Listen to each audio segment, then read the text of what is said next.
Halo Storian, apa kabarnya hari ini? Semoga sehat selalu.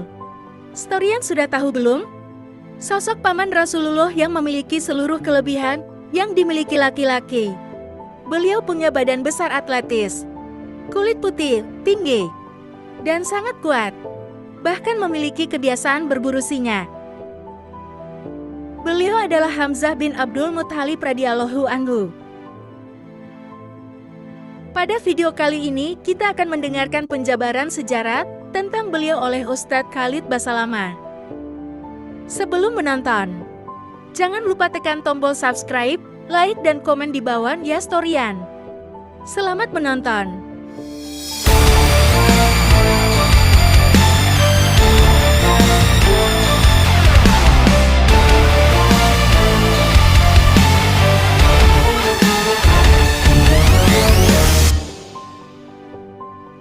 Assalamualaikum warahmatullahi wabarakatuh. Hamzah, teman-teman sekalian, sosok yang susah sekali sebenarnya untuk digambarkan kepribadian, penuh dengan semua kelebihan seorang laki-laki. Fisiknya kuat, kulitnya putih, tampangnya tampan, ya.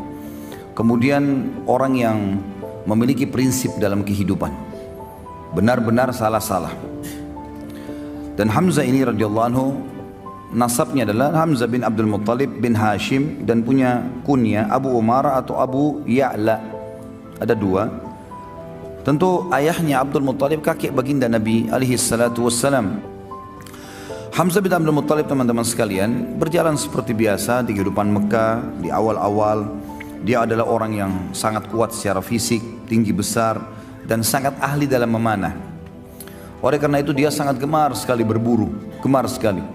Di masa mudanya semua dihabiskan dengan itu. Dia naik turun gunung, ke padang pasir, lembah-lembah, dan kekuatan fisik yang luar biasa dimiliki. Dia dengan Umar bin Khattab terkenal. Jadi kalau berburu singa, ya. Dan bukan berburu rusa atau kelinci seperti antum, ya. Ini berburu singa. Dan singa ini kalau setelah diburu, ya, dan mati, memang semasa jahiliyah mereka belum tahu masalah hukum halal haram memakan ini. Maka Hamzah radhiyallahu anhu memikul singa itu di pundak sebelah kirinya dengan satu tangan, dan satu tangan yang satu memegang busur panah. Dan untuk membunuh singa dengan anak panah ini nggak gampang. Anak panah tidak semudah itu bisa menembus kulit yang tebal. Tapi kuasa Allah, dia diberikan kelebihan itu radhiyallahu anhu. Ada satu kejadian, dengan hikmah Allah terjadilah masuk Islamnya tokoh kita ini. Dengan tiba-tiba begitu saja. Kisahnya adalah, pernah satu waktu Nabi SAW waktu di Mekah selalu dicaci maki. Dan caci makian ini selalu dianggap biasa oleh baginda Nabi SAW. Biasa sekali dianggap, sudahlah, kamu penyihir, didiamin. Kamu penjahat, didiamin. Kamu penyamun, dibiarin. Bahkan Nabi SAW pernah lagi sujud, dituangkan kotoran unta di atas leher beliau SAW diam. Bahkan pernah batang leher beliau diinjak, ya, sampai susah bernafas, gitu kan. Namun Nabi SAW sabar, dibiarin saja, karena tidak ada kekuatan di Mekah. Beliau bersabar dan belum ada perintah untuk melawan pada saat itu.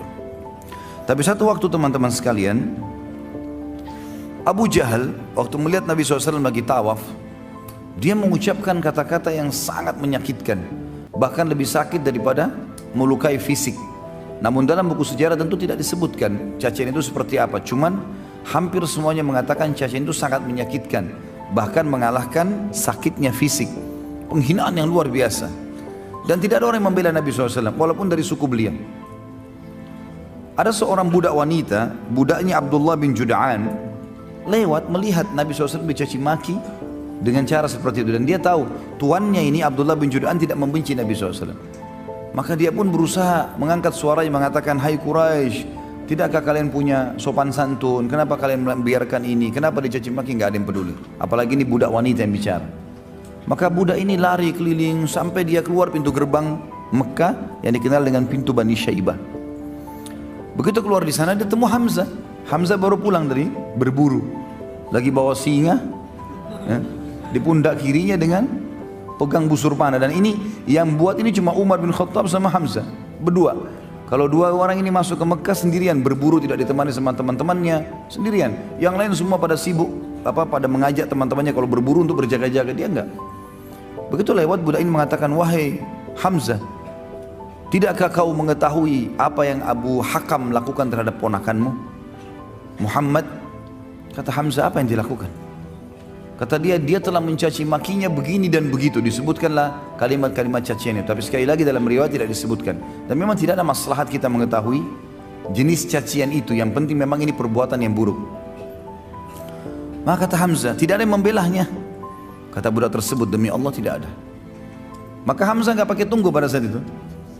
Sambil membawa singa, sambil memegang busur, langsung datangi Abu Jahal di dekat Ka'bah. Tidak pakai banyak ngomong. Singanya ditaruh di sebelah situ, kepalanya Abu Jahal dihantam dengan busur. Berdarah, luka. Karena Abu Jahal waktu itu dianggap rajanya Mekkah lah istilahnya, orang yang dituakan di situ. Maka orang-orang sekitarnya mau membela. Kata Hamzah, silahkan. Maju silahkan. Siap untuk mati. Hamzah mau membela. Lalu dia mengatakan kepada Abu Jahal, hai Abu Hakam, berani benar kau caci maki ponakanku, sementara aku dalam agamanya. Kalimat itu, sementara aku dalam agamanya. Padahal Hamzah belum masuk Islam ini. Dia pun tidak tahu kenapa dia ucapkan kalimat itu. Maka Abu Jahal mengatakan, biarkan dia. Memang saya yang salah. Saya sudah berlebihan telah menghina keponakannya. Hamzah radhiyallahu anhu pulang ke rumahnya. Dia renungi kalimat tersebut. Kenapa tadi saya ucapin ini? Apakah besok saya harus kembali ke Quraisy dan mengatakan bahwasanya saya bukan di agamanya Muhammad? Nah, ini aib bagi orang Arab menjilat kembali ludahnya. Sudah mengucapkan lalu ditarik, nggak mungkin. Tapi kalau saya tidak perbaiki, saya bukan Muslim, bukan agamanya Muhammad ini. Dia bingung pada saat itu. Pada malam itu dikatakan dalam riwayat-riwayat yang sahih, dia berdoa kepada Allah mengatakan, ya Allah, kalau agama keponakanku Muhammad benar, tanamkan dalam hatiku. Dan kalau seandainya tidak benar, maka hilangkanlah, berikanlah aku solusi dengan Quraisy. Maka Hamzah pun berkata keesokan paginya pada saat dia bangun, dia merasa dekat, dia merasa tenang dengan agama Nabi SAW, maka dia pun datang mengucapkan syahadat. Dan ini rahasia masuk Islamnya Hamzah radhiyallahu anhu. Masuk Islamnya Hamzah radhiyallahu anhu. Berjalanlah waktu pada saat itu teman-teman sekalian, waktu dia sudah syahadat, maka orang-orang di Darun Nadwa, tempat berkumpulnya Nabi SAW dan orang-orang kaum muslimin, mereka bergembira, mereka bertakbir. Dan orang-orang Quraisy pada saat tahu Hamzah masuk Islam juga takut. Mereka takut karena Hamzah sendirian bisa melawan banyak orang Quraisy. Dan selalu saja kalau ada orang-orang muslim lagi menuju ke Darun Nadwa, maka Hamzah berada di pinggir jalan dengan kudanya, mendampingi sendirian. Sampai kaum muslimin masuk ke Darun Nadwa, maaf bukan Darun Nadwa, Darul Arqam. Darun Nadwa ini tempat kumpulnya orang Quraisy. Darul Arqam tempat berkumpulnya Nabi SAW berdakwah. Di rumahnya ya, seseorang yang bernama dikenal dengan Arqam. Yang jelas Nabi SAW merasa tertolongkan dengan Hamzah. Tapi Hamzah sendiri nggak cukup. Hamzah nggak bisa sendirian juga membela. Sementara muslimin banyak dari kaum yang lemah, dari budak-budak yang tidak punya kedudukan. Dan halal untuk dibunuh pada saat itu. Kalau ada yang membunuh muslim, tidak dihukum. Siapa saja mau bunuh mereka silakan. Jadi betul-betul tidak ada kedudukan. Sampai nanti Umar bin Khattab masuk Islam, barulah mereka berdua menguatkan posisi muslimin. Hamzah radhiyallahu anhu pada saat dikumandangkan hijrah oleh Nabi SAW ke Madinah, maka dia pun hijrah. Dan kiprahnya lebih banyak kelihatan pada saat sudah hijrah ke Madinah. Termasuk yang paling pertama, yang paling menonjol, karena memang seperti judul kita, Hamzah, mimpin para syuhada, adalah medan perang. Medan perang ini adalah sebuah hal yang luar biasa bagi Hamzah radhiyallahu anhu. Sampai-sampai waktu Nabi SAW membentuk brigade pertama atau sariyah pertama. Sariyah kurang lebih 3-100 orang pasukan diutus untuk mengejar pasukan Quraisy. Itu terjadi di tahun 1 Hijriah. Awal hijrah, Nabi SAW mengajak para sahabat untuk membentuk sariyah. Berkumpullah beberapa sahabat dan yang paling di depan adalah Hamzah radhiyallahu anhu. Langsung dia mengatakan, saya ikut ya Rasulullah, dan Nabi SAW memilih dia sebagai pemimpin pada saat itu. Rasulullah SAW mengutus pada saat itu 30 orang muhajirin untuk menghadang kafilah dagang orang-orang Quraisy yang pulang dari negeri Syam, dan pada saat itu dipimpin oleh Abu Jahal bin Hisham. Dan dia memiliki 300 orang pengawal. Bertemulah 30 lawan 300 dan Hamzah memotivasi mereka untuk mati syahid. Maka pada saat sudah akan berhadapan dan Abu Jahal pun tidak bisa menghindar, dia harus berhadapan. Ternyata tempat itu ada satu suku Arab namanya Pemimpinnya namanya Majdi bin Amir Al-Juhani. Dan di sini suku adalah suku Al-Juhani, berarti sekutu pada saat itu, ya, sekutu kedua belah pihak. Dia sama Muslim punya urusan kerjasama, sama Quraisy juga ada urusan kerjasama. Lalu Majdi berusaha masuk di tengah-tengah lalu mengatakan, tidak ada peperangan di wilayah saya. Kalau mau berperang silakan di luar, tapi di sini jangan. Di tempat suku saya, kekuasaan saya tidak boleh. Maka terjadilah pada saat itu terpisah dan tidak bisa atau tidak jadi peperangan. Dan Hamzah pulang sesuai dengan instruksi Nabi SAW. Kalau kafilah Quraisy dapat, serang, ambil. Kalau enggak, maka pulanglah. Dan di sini perlu kita luruskan pemahaman yang mengatakan seakan-akan umat Islam atau Nabi SAW menghalalkan merampok. Ini bukan merampok. Karena umumnya muslimin yang hijrah ke Madinah, hartanya di Mekah diambil semua. Termasuk Nabi SAW. Maka Nabi SAW menyuruh para muhajirin mengambil hak mereka kembali. Karena biasanya kafilah-kafilah dagang ini yang pergi ke negeri Syam, itu yang punya adalah pemimpin-pemimpin Quraisy, termasuk Abu Jahal, Abu Sufyan, Umayyah bin Khalaf dan seterusnya. Maka Nabi SAW menyuruh muhajirin untuk menyerang. Ini maksudnya. Jadi tidak ada sama sekali unsur merampok di sini. Dan jangan disalahfahami teman-teman sekalian. Kemudian teman-teman sekalian, kiprah di perang yang lain adalah Badr. Kiprah di perang Badr. Perang Badr terjadi di Ramadan tahun 2 Hijriah. Nabi SAW mengajak siapa saja yang mau dari penduduk Madinah untuk keluar, muslimin. Terkumpul waktu itu bersama Nabi SAW 313 orang, 314 bersama baginda Nabi SAW. Setelah itu termasuk salah satunya adalah Hamzah. Dan Hamzah waktu itu radhiyallahu anhu termasuk ditunjuk oleh Nabi SAW pemimpin orang-orang muhajirin. Berangkatlah mereka ke Badr dengan tujuan mengejar kafilahnya Abu Sufyan, yang pada saat itu dikawal kurang lebih 200 atau 300 orang juga. Kemudian pas tiba di wilayah Badr, kafilah Abu Sufyan lolos. Allah sebutkan panjang lebar dalam surah Al-Badr surah Al-Anfal tentang perang Badr ini. Bahkan Allah menamakan dengan perang atau hari Furqan yang membedakan antara kebenaran dan kebatilan. Allah juga menyebutkan tentang perang Badr ini kalau murni di situ ada campur tangan Allah dalam perang Badr. Allah mengatakan dalam surah Al-Anfal, "A'udzubillahi minasyaitonirrajim walau tawa'adtum lakhtalaftum fil mi'ad walakin liyaqdiyallahu amran kana maf'ula." Kalau kalian saling janjian antara pasukan muslim sama pasukan Quraisy, maka kalian tidak akan mungkin bertemu karena dua-duanya belum pernah berperang. Maka agak sulit jiwa pada saat itu untuk berperang. Allah SWT ingin menjadikan perang Badar pemicu supaya muslimin berani untuk mempertahankan kebenaran setelah itu. Yang jelas saudaraku seiman, keluarlah 314 orang ini tiba di wilayah Badr. Ternyata kafilah Abu Sufyan berhasil lewat lembah, gunung, lereng dan berhasil lolos. Tapi sebelumnya Abu Sufyan mengirim surat ke Mekah, kemudian meminta agar Abu Jahal dan grupnya ini semuanya untuk datang, dan terbentuklah 1000 pasukan perang.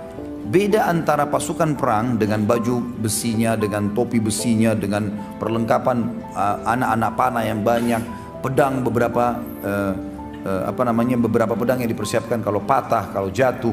Itu semua persiapan perang. Kalau persiapan menyerang kafilah beda. 314 orang menyerang 300 orang. Berarti berimbang kekuatan atau bahkan muslimin lebih banyak. Cuma tanpa disangka mereka keluar, bahkan banyak di antara sahabat tidak pakai baju besi sama sekali. Ada di antara mereka tidak sama sekali pakai penutup kepala kecuali imamahnya saja. Tidak ada besi yang dipakai karena cuma menyerang kafilah. Apalagi bersama Nabi SAW gitu. Pas tiba di wilayah Badar, lolos kafilah Abu Sufyan. Abu Sufyan berhasil mengirim surat, ternyata sudah keluar 1000 orang pasukan dari Mekah. Dan mereka cuma dipisahkan dengan sebuah gunung. Yang lebih dekat dengan Madinah namanya Udwatid Dunia. Dan yang lebih jauh di seberang gunung namanya Udwatil Quswa. Seperti itulah kurang lebih. Yang terjadi teman-teman sekalian, muslimin tiba di Udwatid Dunia dan musyrikin tiba di Udwatil Quswa. Kafilah sudah lewat. Ya. Kata Allah dalam surah Al-Anfal, "A'udzubillahi minasyaitonir rajim, antum bil udwatid dunya wa hum bil udwatil quswa war rakbu asfala minkum." Ingatlah ketika kalian muslimin tiba di wilayah dunia, sisi gunung yang lebih dekat dengan Madinah, dan orang-orang musyrik Mekah yang 1000 pasukan di Quswa, di sebelahnya gunung, dan rakbu kafilah asfala minkum, lebih rendah dari kalian, maksudnya sudah berhasil lolos. Kalau kalian saling janjian maka tidak akan terjadi. Maka ringkas cerita teman-teman sekalian, Allah Subhanahu wa taala menyampaikan kepada Nabi Muhammad SAW kalau ada pasukan sudah tiba, gitu kan. Lalu Nabi SAW bermusyawarah dengan para sahabat, bagaimana saran kalian? Sekarang kafilah sudah lolos, Yang ada di depan kita pasukan perang, 1000 orang. Kafilah 300 orang sudah lolos. Nggak ada harta, nggak ada apa-apa. Ini pasukan yang kita hadapi. Bagaimana pendapat kalian? Abu Bakar berdiri mengatakan, ya Rasulullah, pergi kemana saja yang anda mau. Umar juga mengatakan, ya Rasulullah. Mikdad mengatakan, ya Rasulullah. Hamzah pun mengatakan, ya Rasulullah, jalan. Kami setuju semua. Sampai Nabi SAW mengatakan, berikan pendapat. Lalu orang-orang Ansar mengatakan, ya Rasulullah, karena ini baru pertama kali orang-orang Ansar ikut bersama Nabi SAW. Biasanya kalau menyerang kafilah selalu orang-orang Quraisy, orang Muhajirin saja. Tapi kali itu orang Ansar diberikan kesempatan. Maka berdirilah Sa'ad radhiyallahu anhu mengatakan, ya Rasulullah, seakan-akan anda menginginkan kami orang Ansar. Kata Nabi SAW, iya, tentu saja. Lalu kata Sa'ad, ya Rasulullah, perintahkan apa saja. Anda mau kemana saja perintahkan, kami akan ikut. Kami bukan berarti mau membela anda di Madinah saja. Di mana saja kami akan bela anda. Kalau seandainya anda pun turun ke lautan, anda perintahkan kami akan ikut. Maka Nabi SAW pun senang pada saat itu, persiapan perang sudah akan terjadi. Berkecamuklah pada saat itu Nabi SAW bertakbir mengatur strategi perangnya adalah mengatur strategi yang berbeda. Kata Nabi SAW, jangan mulai penyerangan. Semuanya duduk di bawah. Duduk di bawah, mereka sampai pegang perisai. Di bagian depan orang-orang yang pegang tombak dan pedang. Di bagian belakang para pemanah. Dibagilah oleh Nabi SAW. Orang-orang Quraisy bingung, belum pernah berperang dengan orang di medan perang duduk. Biasanya orang berhadapan, dihantam, pukul, kemudian mereka mundur, seperti itulah. Tapi akhirnya mereka mau berperang gitu kan. Sebelum berperang ternyata ada 3 orang, ada 1 orang dulu dari Quraisy. Orang ini teman-teman sekalian, orang yang pertama mati dan pertama dinilai sebagai penghuni neraka ya. Jadi jangan contoh ya orang itu ya. Namanya Al-Aswad bin Abdul Asad Al-Makhzumi. Al-Aswad bin Abdul Asad Al-Makhzumi. Waktu pasukan sudah mau bergerak, tiba-tiba dia maju ke depan. Dia henuskan pedangnya sambil menantang muslimin. Dan dia bersumpah atas nama Lat dan Uzza, atas patung-patungnya, saya akan minum dari sumur orang-orang itu. Maksudnya kaum muslimin. Karena di belakang pasukan muslim ada sumur. Mereka nggak ada sumur gitu. Dengan sombongnya gitu kan. Siapa yang akan menantang saya? Tanpa banyak bicara. Hamzah keluar.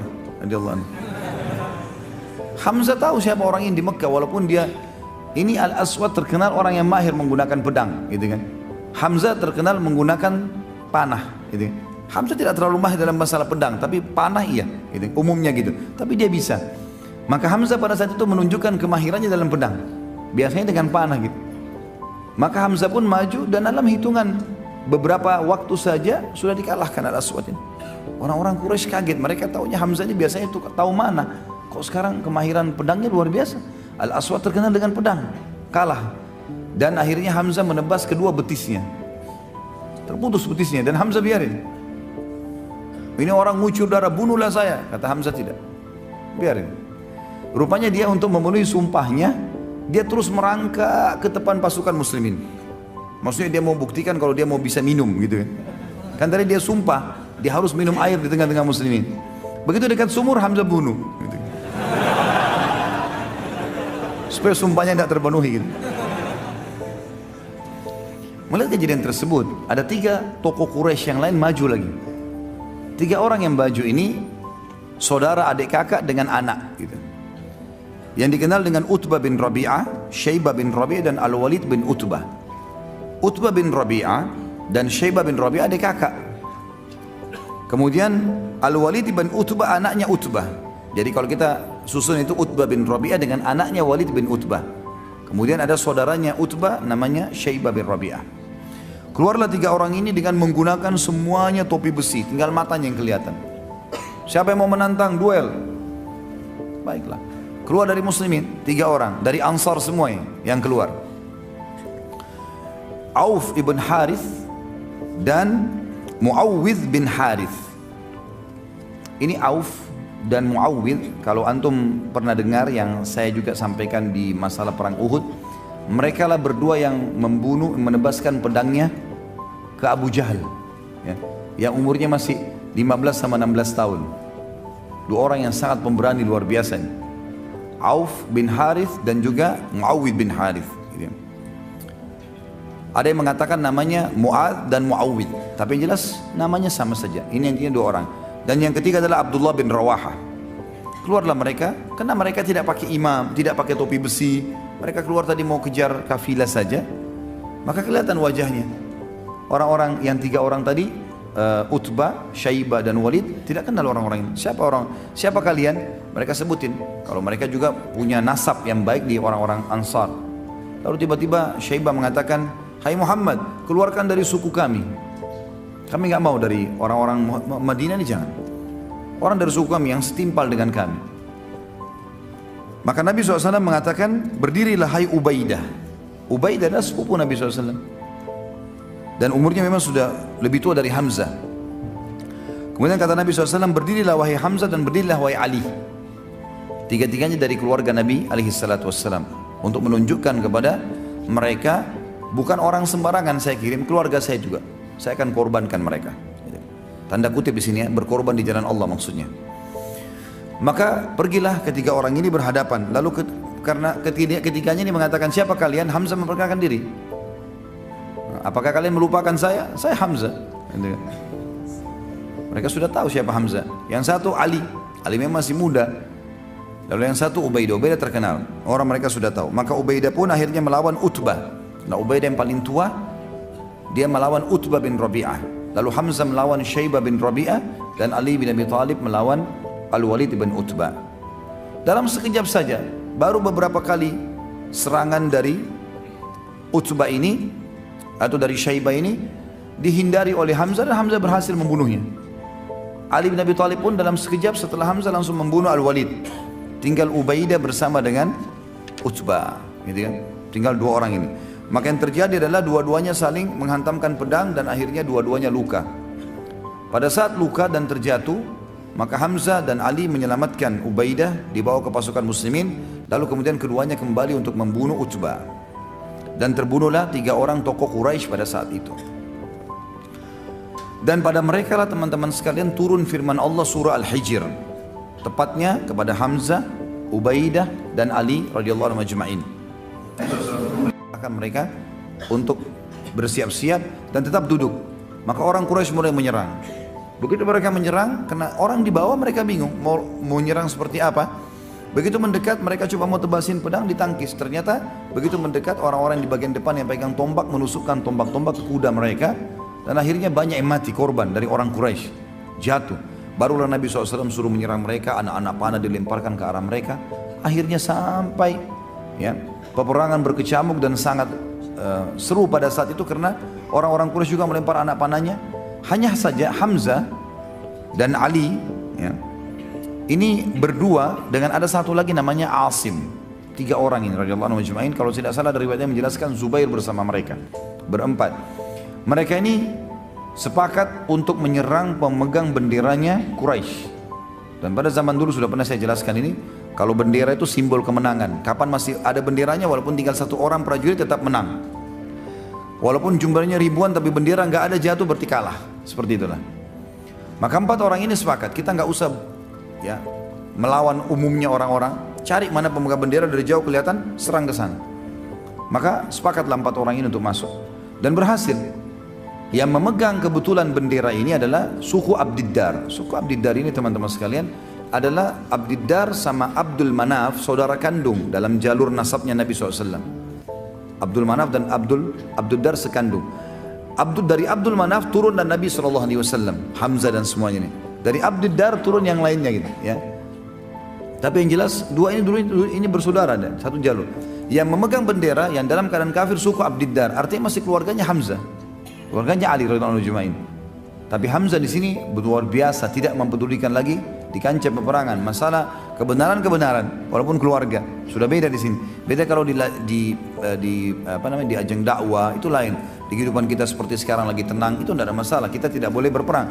Tapi di kancah peperangan sudah beda kasusnya. Sudah nggak ada lagi perbedaan di sini. Yang jelas teman-teman sekalian, Hamzah pun akhirnya menyerang pemegang bendera pertama, dan biasanya pemegang bendera ini orangnya sangat kuat. Karena kalau bendera jatuh berarti jadi masalah. Dalam sedikit saja gerakan Hamzah berhasil membunuhnya. Dibantu dikelilingi oleh 3 orang sahabatnya, Ali, Zubair dan juga Asim. Yang satu lagi berdiri, ada 11 anak orang dari turunan Abdiddar ini yang siap untuk ya. Ini kalau tidak salah nama ayahnya Talha, Abu Talha dikenal. Maka dibunuhlah yang pemegang bendera kedua, yang ketiga, yang keempat, sampai 11 orang pemegang bendera dibunuh semuanya. Dan dari 11 orang ini 9 orang dibunuh oleh Hamzah. Gitu kan? Hamzah adalah yang membunuhnya. Padahal Nabi SAW sudah mengatakan tidak akan bersatu antara seorang muslim dan kafir di neraka. Siapa yang berhasil bunuh satu orang kafir di kancah peperangan, kalau jihad yang benar, maka tidak akan bersatu antara dia sama kafir itu di neraka. Artinya dijamin masuk surga. Hamzah membunuh 9 orang pada saat itu. Ali membunuh 1, Zubair 1, Asim 1. Gitu kan? Yang lainnya 1-1. Hamzah 9. Pada saat 9 orang itu sudah jatuh, gitu kan? 11 orang itu sudah mati terbunuh. Tinggal ada 1 orang budak lagi. Budak dari Abdiddar. Badannya sangat kekar, dia memegang bendera tersebut lalu dia menggoyangkan. Ini. Pada saat dia lagi menggoyangkan itu, yang mengejar budak ini adalah Asim. Hamzah dengan Ali dan Zubair sudah melihat, oh sudah selesai, bendera sudah jatuh, nggak mungkin. Mereka pas mau balik ternyata budak ini berdiri. Asim lah yang mendekati. Ada satu perempuan, saudarinya 11 orang yang mati melihat, ternyata 11 orang saudaranya mati semua di dekat bendera. Dan waktu itu Asim mau membunuh yang budak yang terakhir, yang ke-12 sebenarnya. Orang lain ini, bukan orang yang punya kewajiban pada saat itu. Maka dia pun berteriak mengatakan, hai Quraisy, dia pikir Asim yang bunuh 11 orang ini. Hai Quraisy, siapa yang bisa mendatangkan kepada saya kepalanya Asim, maka saya akan bersihkan otaknya, batok kepalanya, lalu saya isi dengan emas, sejumlah itulah punyanya dia. Lalu saya akan minum khamr di batok kepalanya. Perempuan itu berkata gitu. Akhirnya orang-orang Quraisy banyak yang mendekati bendera mereka pada saat itu.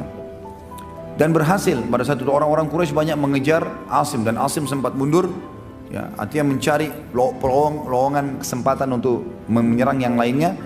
Sampai akhirnya orang-orang Quraisy terkalahkan pada saat itu karena budak ini berhasil dibunuh lagi oleh Hamzah.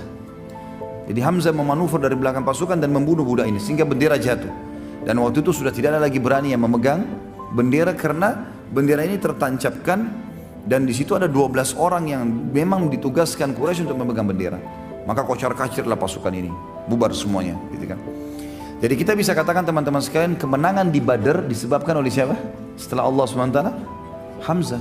Karena Hamzah membunuh 10 orang sekarang. 9 tadi dari memegang bendera, yang 1 ini adalah budak yang juga memegang. Dan akhirnya gara-gara itu lemahlah pasukan Quraisy, terkalahkan mereka. Pada saat itu teman-teman sekalian, menanglah muslimin dan dikatakan dengan hari Furqan. Dan Nabi SAW mengatakan, Allah telah memberitahukan kepadaku bahwasanya penghuni Badar yang hadir di Badar boleh berbuat apa saja dan Allah sudah maafkan kesalahan mereka. Dan Hamzah adalah salah satunya.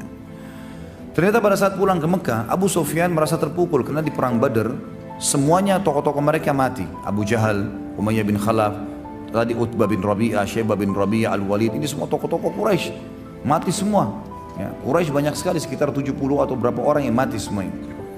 Maka Abu Sufyan bilang, jangan ada yang bersedih. Nanti muslimin merasa tamak dengan kita. Kita harus bentuk pasukan, tahun depan serang. Tahun depannya, tahun 3 Hijriah terjadilah perang Uhud. Ya. Waktu pasukan Quraisy keluar dari Mekah jumlahnya 3.000 orang, Nabi SAW mendapatkan wahyu untuk perang Uhudnya. Nabi SAW musyawarah dengan para sahabat, dihadiri juga oleh Hamzah pada saat itu. Ini orang-orang Quraisy sudah keluar dari Mekah nih. Mereka sudah menuju ke Uhud, dan Uhud itu masih wilayah haram. Wilayah haramnya Madinah, tapi di luar pintu gerbangnya Madinah. Jadi kalau Madinah dulu ada benteng yang besar, Uhud di luarnya. Pas keluar pintu gerbang langsung Uhud.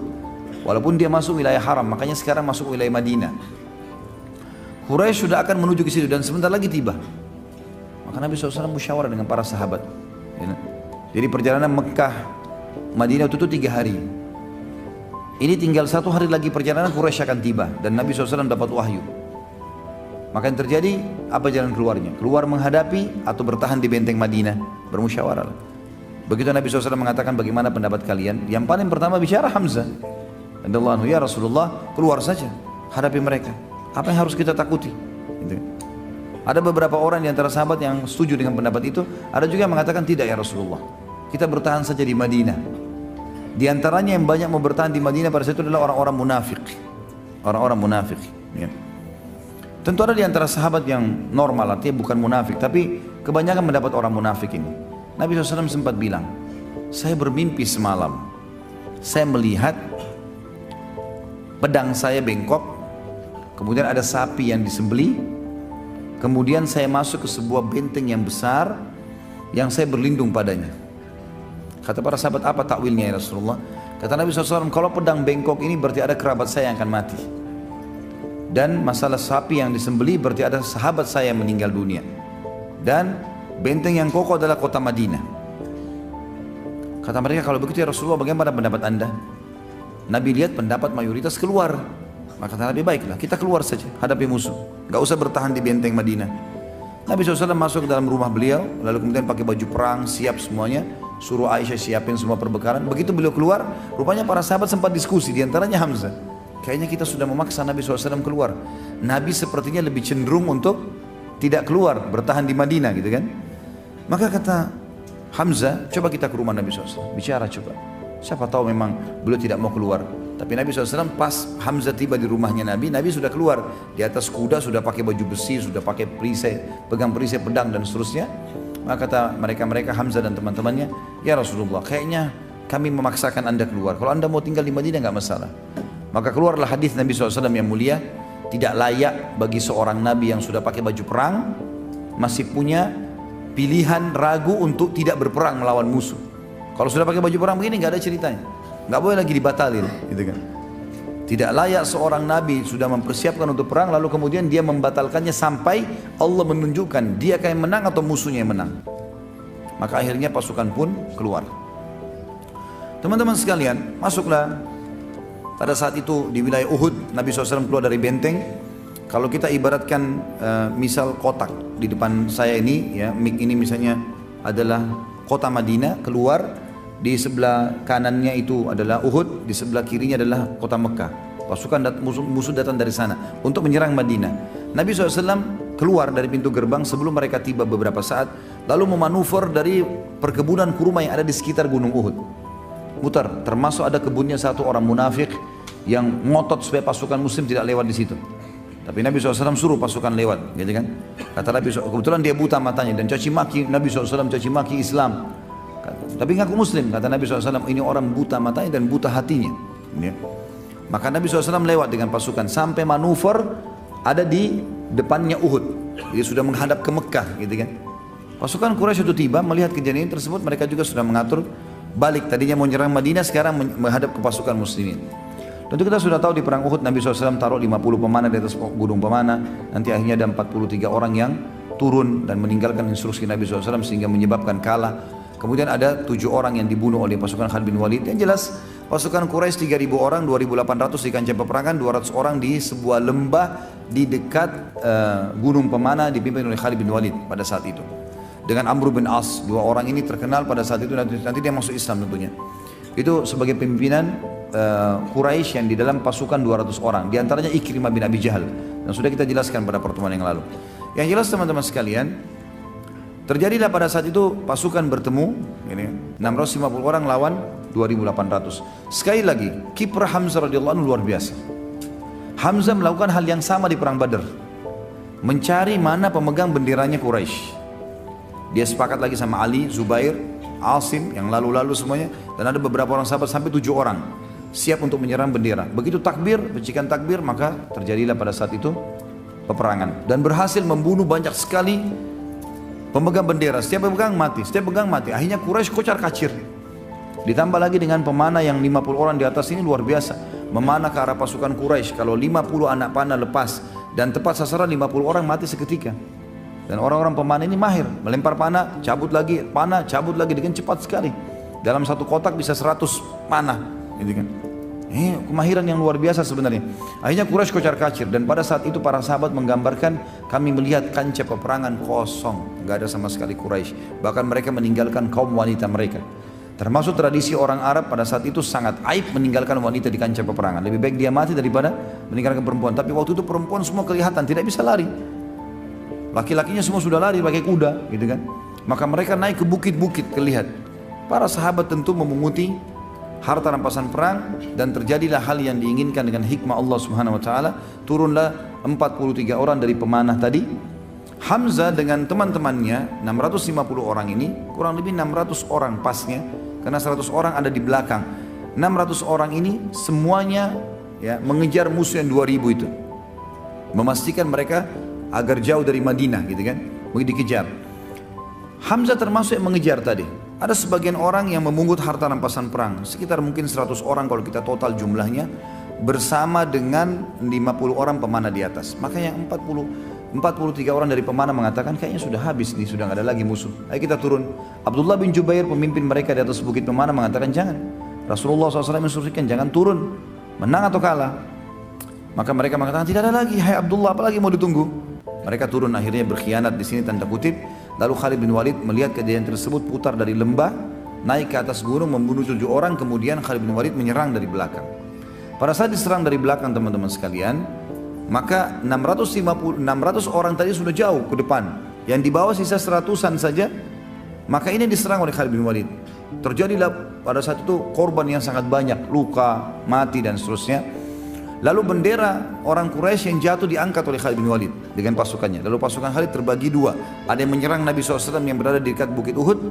Ada yang menyerang, menghabiskan atau berusaha membunuh kurang lebih 100 orang sahabat yang ada di situ. Pada saat itu bendera berdiri dari jarak jauh. Yang 2000 orang tadi yang lari itu melihat bendera berdiri lagi di kancah peperangan. Mereka kembali.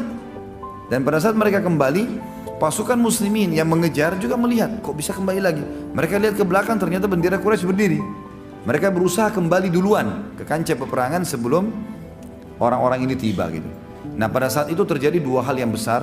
Terjadi tabrakan antara pasukan muslim yang melarikan diri dari dikejarnya oleh Khalid bin Walid dengan pasukan 600 sahabat yang kembali. Sampai ada beberapa sahabat yang mati pada saat itu, korban karena kesalah bunuh gitu. Ada sahabat yang membunuh sahabat Nabi yang lain karena tidak faham. Tapi ini dimaafkan oleh Allah SWT tentunya melalui lisan Nabinya Muhammad SAW. Ringkas cerita, rupanya sebelum berangkat pasukan Quraisy, ada satu orang yang sangat jengkel sekali dengan Hamzah. Dan orang ini sebenarnya Jubair bin Mut'im ya. Jubair bin Mut'im ini punya paman terbunuh pada saat itu di Badr dan dibunuh oleh Hamzah. Maka dia berkata kepada budaknya yang bernama Wahsy, berangkatlah bersama orang-orang jika engkau membunuh Hamzah, paman Muhammad, demi membalas dendam pamanku yang bernama Thu'aimah bin Adi yang dibunuh oleh Hamzah, maka engkau akan merdeka. Waktu masih di Mekah.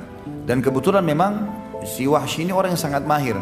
Saking mahirnya dia melempar tombak sampai dikatakan dia bisa melempar tombak memasuki sebuah lubang besi yang diputar dengan kencang, gitu kan? Kemudian dia bisa melempar dan bisa masuk ke tengah-tengahnya tanpa harus memberhentikan goyangannya besi itu. Jadi saking cepatnya, jadi besi bulat diikat dengan tali kemudian diputarin dengan kencang. Itu sementara berputar dia bisa lempar tombak melewati tengah-tengah lubangnya tanpa memberhentikan goyangnya lingkarannya besi itu. Jadi sangat luar biasa terampilnya. Maka dia mengatakan kau akan bebas. Kata Wahsy, saya pun pada saat itu tidak berpikir apa-apa masuk kancah peperangan kecuali harus bisa membunuh Hamzah karena saya bebas, saya nggak ingin berperang. Waktu Hindun binti Utbah, istrinya Abu Sufyan, ayahnya dia Utbah bin Rabi'ah yang terbunuh pada saat duel di Badr, gitu kan? Utbah ayahnya dia dibunuh oleh Hamzah karena waktu Utbah duel sama Ubaidah kan terluka. Lalu kemudian waktu Ubaidah diselamatkan oleh Hamzah dan Ali, Hamzah menusuk Utbah. Syaibah pamannya Hindun juga dibunuh oleh Hamzah. Al-Walid saudaranya dia dibunuh oleh Ali, gitu kan? Maka dua orang sini ayah dan pamannya dibunuh oleh Hamzah. Maka dia pun memanggil Wahsy sambil mengatakan, hai Wahsy, selain majikan Jubair bin Mut'im yang akan menjanjikan kau bebasan, kamu lihat ini perhiasan saya. Dikeluarin satu kotak penuh perhiasan yang mahal sekali karena dia ratu Mekah. Ini semua jadi milikmu asal kau bunuh Hamzah. Kata Wahsy pada saat itu, saya benar-benar cuma berpikir pada saat itu bagaimana saya bisa mendapatkan kebebasan dan mendapatkan harta ini. Itu saja yang saya pikirin. Di sini ada satu hal yang menarik. Penulis mengangkat dalam buku tentang masalah Coba kita dengarkan bagaimana Wahsy menceritakan pada saat itu. Wahsy berkata, aku adalah hamba sahaya milik Jubair bin Mut'im. Paman Jubair yang bernama Thu'aimah bin Adi terbunuh dalam perang Badr. Ketika orang-orang Quraisy berangkat ke Uhud, Jubair berkata kepadaku, engkau merdeka jika engkau berhasil membunuh Hamzah paman Muhammad untuk membalas kematian pamanku. Wahsy berkata, lalu aku pun berangkat bersama pasukan. Aku laki-laki dari Habasyah yang mahir melempar tombak layaknya orang-orang Habasyah secara umum, dan bidikanku hampir selalu tepat sasaran. Ketika dua pasukan telah bertemu, aku keluar memata-matai Hamzah. Aku mengintainya sehingga aku melihatnya di antara pasukan yang berperang seperti unta abu-abu. Maksudnya unta abu-abu ini teman-teman sekalian, dikenal unta itu kalau dikatakan oleh orang unta abu-abu, unta yang perkasa, unta yang kuat gitu kan. Unta yang biasanya kalau unta jantan berwarna abu-abu itu dia bisa memiliki beberapa unta betina yang lain, punya kelebihan. Dia memporak-porandakan musuh seperti atau dengan pedangnya, maaf. Dia memporak-porandakan musuh dengan pedangnya dan tidak ada yang bisa menahannya. Demi Allah, kata Wahsy. Ini Wahsy cerita setelah masuk Islam ya. Dia mengatakan, demi Allah saat itu aku sedang mengincarnya dan menginginkannya. Aku bersembunyi di balik pohon atau batu agar dia mendekat kepadaku. Tiba-tiba Siba' bin Abdul Izzah mendahuluiku kepadanya. Ketika Hamzah melihatnya dia berkata, mendekatlah wahai anak wanita tukang khitan. Ya. Wahsy berkata, maka Hamzah menebasnya tepat di kepalanya. Jadi rupanya si Siba' bin Abdul Izzah ini ibunya itu tukang khitan di Mekah. Maka Hamzah ini kancah peperangan bisa diucapkan ya. Kalau di luar kancah peperangan kita nggak boleh nganggap remeh orang. Tapi di kancah peperangan dia menjatuhkan semangatnya si musuh. Dia bilang, kalau mau lawan saya, mendekatlah wahai anaknya wanita tukang khitan. Gitu. Begitu mendekat ditebas lehernya sama Hamzah seketika. Wahsy menceritakan itu. Dan itu tepat di depan matanya Wahsy. Wahsy melihatnya. Wahsy melanjutkan, lalu aku menyiapkan tombakku. Ketika yakin dia tepat sasaran, aku melemparkannya dengan kuat kepadanya. Tombak itu tepat bersarang di pusar perutnya sampai tembus ke balik tubuhnya. Hamzah berusaha untuk mendekat kepadaku, artinya sudah kena tombak, tembus. Hamzah melihat Wahsy yang kejar. Kata Wahsy, dia sempat mengejarku. Dan aku pun ketakutan ini. Jangan sampai Hamzah bisa membunuhnya. Padahal tombak sudah tembus. Belum pernah ada orang kena tombak tembus masih bisa lari, masih bisa menyerang gitu. Hamzah berusaha untuk mendekat kepadaku, tetapi dia tidak kuasa melakukannya. Aku membiarkannya sampai dia gugur. Lalu aku mendekatinya dan mengambil tombakku kemudian kembali ke markas. Aku tetap duduk di sana karena aku tidak lagi mempunyai kepentingan selain itu. Aku membunuh Hamzah agar aku bisa merdeka. Wahsy berkata lagi, aku pulang ke Mekah dan aku dimerdekakan. Aku tinggal di Mekah sampai Rasulullah SAW menaklukkannya. Dan aku kabur ke Taif. Jadi Wahsy salah satu dari 10 orang yang diperintahkan Nabi untuk dibunuh. Termasuk seperti kita bahas bulan lalu, Ikrimah bin Abi Jahal yang juga masuk dalam 10 daftar itu. Kata Wahsy, waktu Nabi SAW melakukan Mekah, aku pun lari ke Taif dan tinggal di sana. Ketika delegasi Taif datang kepada Nabi SAW untuk masuk Islam, aku tidak lagi menemukan jalan untuk berlari. Lalu aku berkata kepada diriku, aku akan pergi ke Syam atau ke Yaman atau kemana? Demi Allah pada saat itu aku berpikir demikian. Tiba-tiba seorang laki-laki berkata kepadaku, celaka engkau demi Allah. Muhammad tidak akan membunuh seorang pun yang masuk ke dalam agamanya dan bersaksi dengan kesaksiannya. Ini makhluk Islam. Manakala aku mendengarkan kata-katanya, aku pun pergi segera menemui Rasulullah SAW di Madinah. Tidak ada yang mengejutkan beliau kecuali kehadiranku yang telah berdiri di hadapannya dan aku mengucapkan syahadat kebenaran. Ketika Nabi SAW melihatku, beliau mengasihkan, apakah engkau Wahsy? Aku menjawab, benar wahai Rasulullah. Nabi SAW mengatakan, duduklah dan ceritakan kepadaku bagaimana engkau membunuh Hamzah. Wahsy berkata, maka aku menceritakannya kepada beliau. Selesai aku berkisah, beliau pun bersabda, sungguh sayang, jauhkanlah wajahmu dariku, aku tidak ingin melihatmu. Jadi sudah syahadat, tapi Nabi bilang, mulai sekarang jangan kau selalu ada di wajahku. Bertemu ya silakan, tapi untuk ngobrol menjadi orang yang selalu di depanku jangan, karena aku khawatir nanti akhirnya aku mengingat pamanku dan akhirnya membenci seorang muslim, ya seperti itulah. Wahsy berkata, setelah itu aku selalu menghindar dari Rasulullah SAW sehingga beliau tidak melihatku sampai beliau pun wafat.